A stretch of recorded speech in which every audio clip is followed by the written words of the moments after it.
Bismillahirrahmanirrahim. On va continuer le cours des modulations numériques. Et aujourd'hui, on va aborder la modulation, donc MAQ, c'est la modulation par déplacement d'amplitude en quadrature de phase.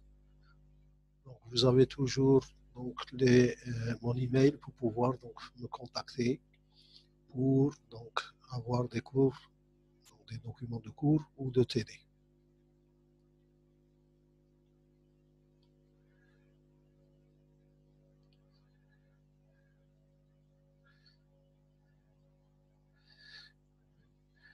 Donc, on va aborder cette modulation d'amplitude en quadrature de phase qu'on appelle la MAQ. Cette modulation, on l'appelle modulation d'amplitude sur deux porteuses en quadrature de phase et sont aussi appelées par leur abréviation anglaise quadrature amplitude modulation. C'est une modulation dite bidimensionnelle. Pourquoi? Parce qu'on a deux porteuses, donc on a deux dimensions. La MDA et la MDP ne constituent pas donc une solution satisfaisante pour utiliser efficacement l'énergie émise lorsque le nombre de points est grand. Donc quand on veut augmenter le nombre de points, ça veut dire que si on veut augmenter le nombre d'éléments binaires par symbole transmis, donc cette MDA et cette MDP ne sont pas une bonne solution. Le signal M de T, généralement pour la modulation d'amplitude en quadrature de phase, elle s'écrit donc sous cette forme, MA de T est égal cosinus oméga 0T plus phi 0 de T, phi 0, moins B de T sinus oméga 0T plus phi 0. Donc le cosinus et le sinus sont les deux porteuses en quadrature, parce qu'elles sont orthogonales, et on a deux signaux donc modulants, le signal A de T, c'est le signal modulant en phase, et le signal modulant en quadrature, c'est le B de T. Le signal M de T donc, est la somme de deux porteuses en quadrature modulées en amplitude. Donc on a une modulation d'amplitude, puis une deuxième modulation d'amplitude, l'une avec un cosinus, la deuxième avec un sinus, et chacune donc, va moduler A de T et B de T. Les signaux A de T et B de T ont pour expression, donc A de T c'est la somme des AK, K c'est les symboles qui seront transmis, que multiplie la forme d'onde, donc G de T, ici c'est la décalée.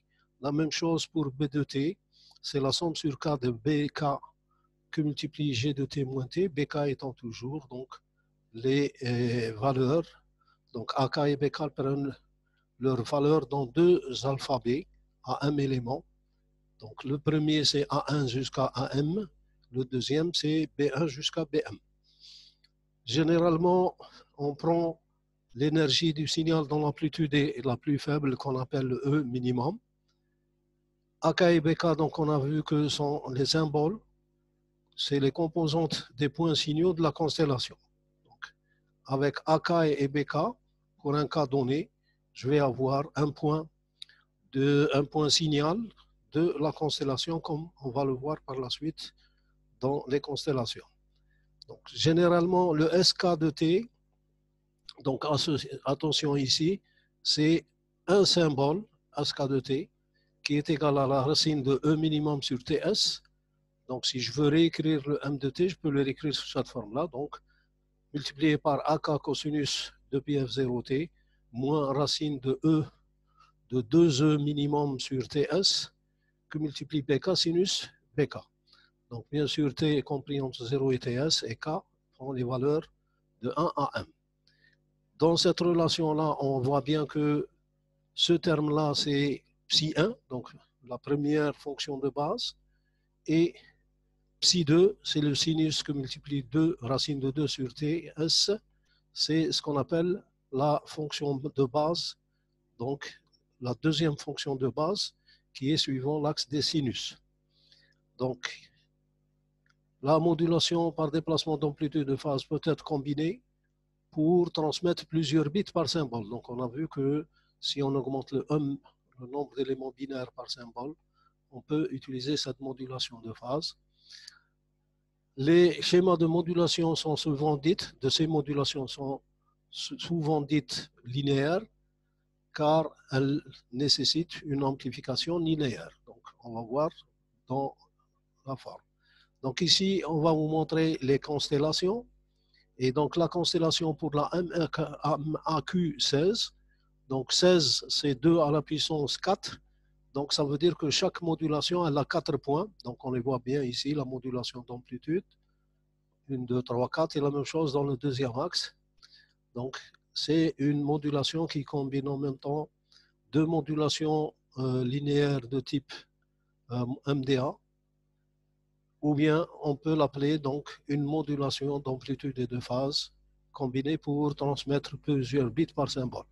Dans ce cas-là ici, donc 16 c'est égal à 2 à la puissance 4, ça veut dire que 4 c'est le nombre d'éléments binaires qu'il y a pour chaque point. Ici, pour chaque point, j'ai 4 éléments binaires qui sont transmis.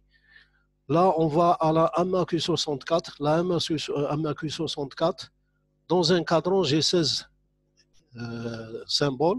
Chaque symbole, il va représenter 8 bits. Donc, vous voyez que je peux transmettre des modulations, des symboles avec un grand nombre d'éléments binaires. Donc, les AK et les BK qui sont ici, donc les AK c'est dans ce sens et les BK c'est dans ce sens, prennent des valeurs dans l'alphabet plus ou moins D, plus ou moins 3D. Donc D c'est ce point-là et 3D c'est ce point-là. D'où D est une constante donnée qui est la distance entre deux points. Ici pour le deuxième cas, les AK et BK prennent les valeurs dans l'alphabet plus ou moins D, plus ou moins 5D, plus ou moins 7D, plus ou moins 1 plus 1 moins 1 de D. Avec M, bien sûr, toujours 2 à la puissance n, n étant le nombre d'éléments binaires. On obtient une modulation à 2 puissance n état et une constellation avec un contour carré dont font partie la MAQ4, la MAQ16, la MAQ64 et la MAQ256. Donc vous voyez que on peut augmenter le nombre de symboles dans la constellation en, bien sûr, augmentant le nombre d'éléments binaires. MAQ16 elle a la plus grande distance entre les points. Ici, on voit bien. Ici, on voit bien que la distance elle est plus grande entre les points que la distance qui se trouve ici entre les points. Donc, c'est absolument normal. Mais nécessite donc une amplification très linéaire, donc il ne faudrait pas qu'il y ait des distorsions. La MDP16 a des exigences de linéarité moins strictes, mais a moins d'espacement entre les points de constellation et donc plus affecté par le bruit. Donc si on regarde la 16QAM, regardez la distance entre deux symboles qui se suivent, elle est plus grande que la distance entre deux symboles qui se suivent dans la 16 PSK ou bien dans la 16 APSK qu'on va voir par la suite. Donc plus M augmente, plus les exigences de linéarité sont plus strictes, on a moins d'espace entre les points de la constellation, parce que les points ici, on a vu tout à l'heure pour la MAQ 256, les points sont serrés entre eux. Donc, plus M augmente, moins il y a d'espace entre les points de constellation et donc sont plus affectés par le bruit. Donc plus les points se rapprochent, plus la probabilité par le bruit augmente. Donc les schémas MR sont plus efficaces en bande passette. Donc si j'explique d'abord le premier point, si les points se rapprochent, ça veut dire que s'il y a du bruit qui s'ajoute au signal, donc il va affecter la qualité de la transmission et donc il va augmenter la probabilité d'erreur. Pour les schémas MR, donc plus on augmente le nombre de points, plus on va mettre beaucoup plus d'éléments binaires dans chaque symbole. Donc on peut dire que les schémas MR sont plus efficaces en bande passante. Donc ils occupent mieux la bande passante. Mais le problème, c'est que plus le nombre de points augmente, plus la modulation est sensible au bruit. On a vu que SK s'écrit sous cette forme-là. Donc, on a vu qu'on a deux porteuses. Donc, ici, les porteuses sont le E1. Donc, c'est racine de 2 sur TS cosinus et racine de 2 sur TS sinus, ce qui sont les deux porteuses. Donc, les deux signaux AK et BK modulant les deux porteuses sont générés à partir du démultiplexage, de la séquence binaire R de T vers les voies I et Q à la sortie du CNA. Donc, on va le voir ici. Donc, j'ai un train binaire qui est le RK de T ou bien le R de T. Donc, ici, on va utiliser un démultiplexeur. Donc, il va envoyer les signaux pairs en haut et les signaux impairs en bas.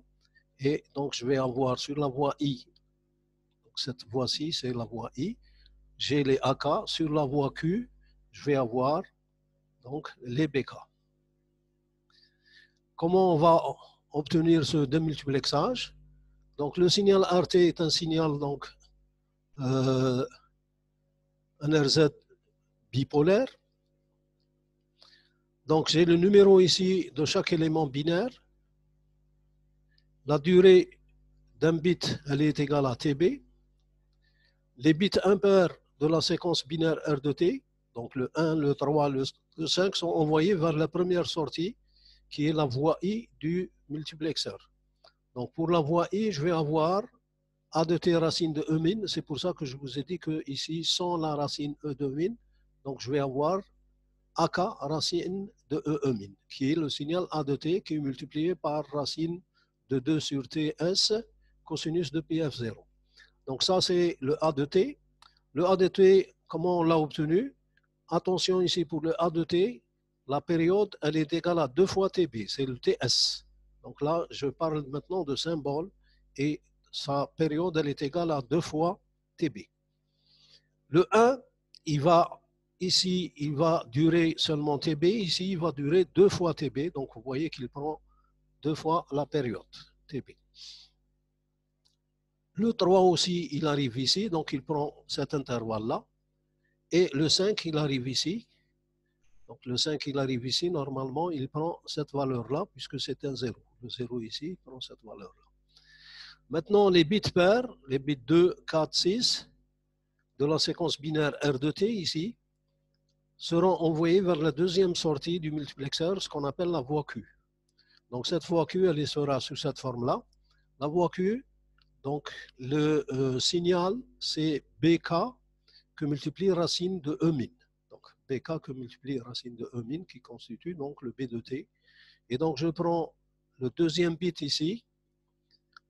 Donc toujours la période, c'est 2 fois TB. Le deuxième bit ici, il va durer 2 fois plus de temps. Donc il y a un léger décalage dans la préparation de la diapositive.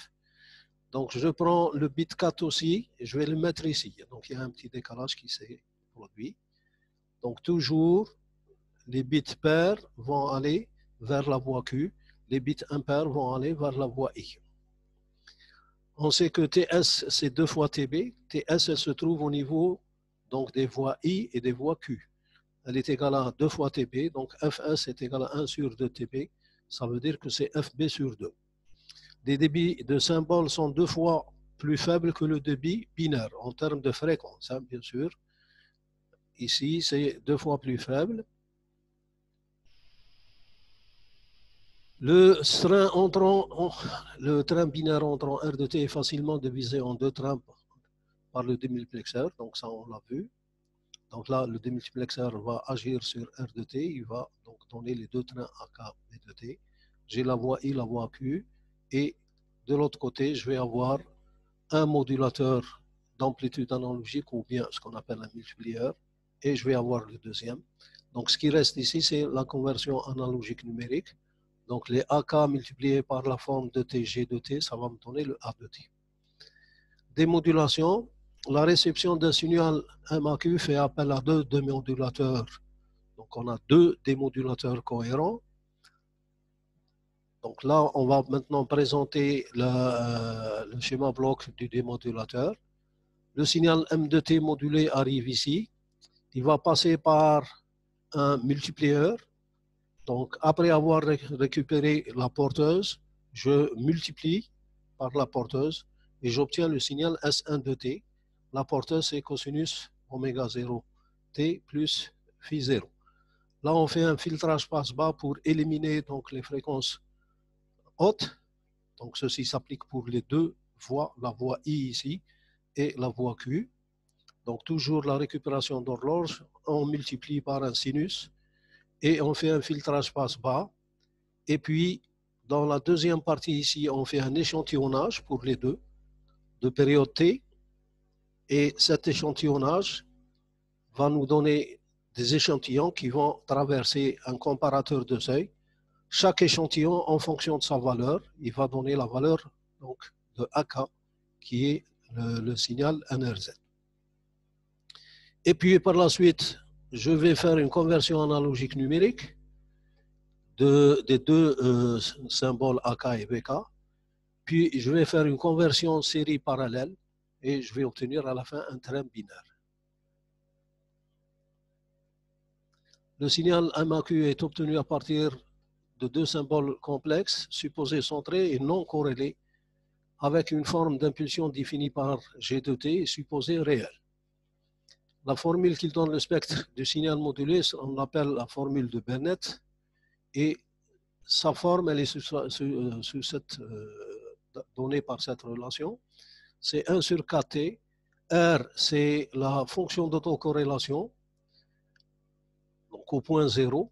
Et puis, je vais avoir deux sinus cardinaux au carré, l'un à la fréquence moins F0, le deuxième à la fréquence plus F0. La DSP, ou bien ce qu'on appelle la densité spectrale de puissance pour un gain complexe G de F, de bande limitée, qui est en général le cas lorsqu'on utilise l'application MAQ, on a la forme donnée par la figure. Donc la forme, elle est donnée ici. Donc ça, c'est le spectre en bleu qui est le spectre de la MAQ.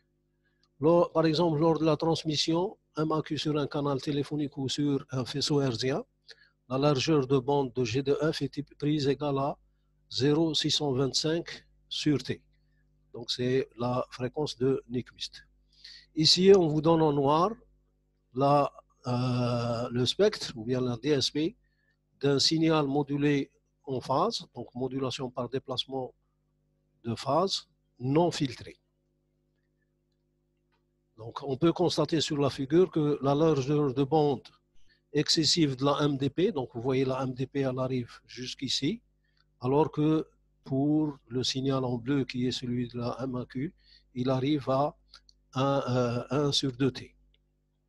Donc, par rapport à celle de la modulation. Donc, le signal en bleu est moins large que le signal en bleu, donc il occupe moins de bandes. Efficacité spectrale de la modulation, MAQ. Si on regarde la rapidité de modulation qui est 1 sur TB, la rapidité de modulation, pardon, c'est 1 sur TS. Pour une largeur de bande donnée, l'efficacité spectrale, elle est égale à N, c'est D sur B. D étant le débit. Attention, il y a une différence entre le débit et, bien sûr, la rapidité de modulation. Cette efficacité spectrale est multipliée par N qui est égal à log de 2 de M, où le débit binaire, c'est D est égal à 1 sur TB, R, c'est 1 sur TS. De la MAQ est multiplié par toujours le même nombre N par rapport à celui de la MAQ2. Le tableau ci-dessus montre le gain obtenu si les deux bibinaires et l'efficacité spectrale pour diverses modulations MAQM. Ceci pour une même rapidité de modulation, l'intérêt d'augmenter M au même prix d'une complexité accrue. Ça veut dire que si on augmente M, donc il va falloir c'est-à-dire qu'on va avoir une complexité du modulateur et des modulateurs plus importante, et donc c'est le prix à payer pour pouvoir augmenter le M. Ici on a le M, ici c'est le nombre d'états de la puissance N, le type de modulation, le débit binaire D et l'efficacité spectrale. Donc la référence c'est lorsque N est égal à 2, lorsque je suis dans le binaire, M est égal à 2, donc MAQ2. D, c'est le débit binaire de la MAQ2 et neta, c'est l'efficacité spectrale de la modulation MAQ2. Maintenant, si n augmente à 2, M va devenir 4. C'est la MAQ4 et le débit binaire il va devenir 2 fois plus important que celui-là et l'efficacité spectrale il va devenir 2 fois plus grand que celui de n égale à 1. La même chose quand n est égal à 4, donc je suis dans la MAQ16, donc j'ai 16 états. L'efficacité elle est multipliée par toujours ce nombre-là, donc le nombre n qui est égal à la et ainsi que l'efficacité spectrale elle est multipliée par 4. Lorsque n est égal à 6, donc ça veut dire que ici j'envoie 6 éléments binaires par symbole. Le m, le nombre d'états, il est égal à 64, c'est-à-dire le nombre de symboles, il est égal à 64 symboles différents. J'ai la MAQ64, le débit binaire, il est multiplié par 6, et l'efficacité spectrale est aussi multipliée par 6. Pour 256, j'ai 8 éléments binaires, 256 états, le débit est multiplié par 8, l'efficacité spectrale est multipliée par 8. Si on considère seulement le signal M de t pendant une période t, je peux écrire M de t, c'est AK cosinus de t moins, donc est égal à AK cosinus oméga 0t plus phi 0 moins BK sinus oméga 0t plus phi 0. Donc ceci, je peux l'écrire comme étant la partie réelle de AK plus BK exponentielle J oméga T0 plus phi 0. Avec bien sûr CK, c'est la somme de A plus JBK est égal à AK E J phi K. En posant AK, c'est racine carrée de AK au carré plus BK au carré. Et phi K, c'est l'arc tangente de BK sur AK. Le signal M de t peut s'écrire M de t est égal à AK cosinus oméga 0t plus phi K. Donc vous voyez que c'est la MAQ est une généralisation soit de la MDA, ici c'est une MDA plus une MDA, soit une MDP. Ici je l'ai écrit sous cette forme, c'est la forme d'une MDP. Cette écriture montre que la modulation peut être considérée comme modulation simultanée de la phase et l'amplitude, parce que AK, il prend ces valeurs-là, et ici la phase, donc, on module en même temps la phase et l'amplitude. Ainsi, la modulation MDP peut être considérée comme une MAQ où AK est constant. Donc, si AK est constant ici, c'est une modulation de phase. La modulation d'amplitude MDA peut être considérée comme une modulation où les BK sont nuls. Donc, je vais avoir une MDA. Si je prends seulement cette partie-là, c'est une MDA. Cette écriture justifie aussi l'appellation de modulation par déplacement d'amplitude et de phase, MDAP, parfois donnée à la MAQ. Donc, la MAQ peut s'appeler aussi la MDAP. On regarde ici une sorte de MDAP. Donc, j'ai une modulation de phase partout. Ici, c'est une modulation d'amplitude dans cet axe-là et une modulation d'amplitude dans cet axe-là. La modulation CIR, c'est le comité international relatif à la radio. Donc, avec les 4, ça veut dire qu'à chaque fois, j'ai 4 points pour la modulation. J'ai 4 points dans ce sens, 4 points dans ce sens, 4 points dans un carré et 4 points dans un cercle. C'est pour ça qu'il y a 4 fois 4. À 4 amplitudes et 4 phases dans la constellation est donné sur la figure ici. C'est un exemple de combinaison de modulation d'amplitude et de phase. Donc ceci est dans l'avis donc de V29 de l'UIT et ça donne lieu à des applications qu'on verra par la suite. Donc ceci termine la modulation d'amplitude et je vous le dis à la prochaine séance.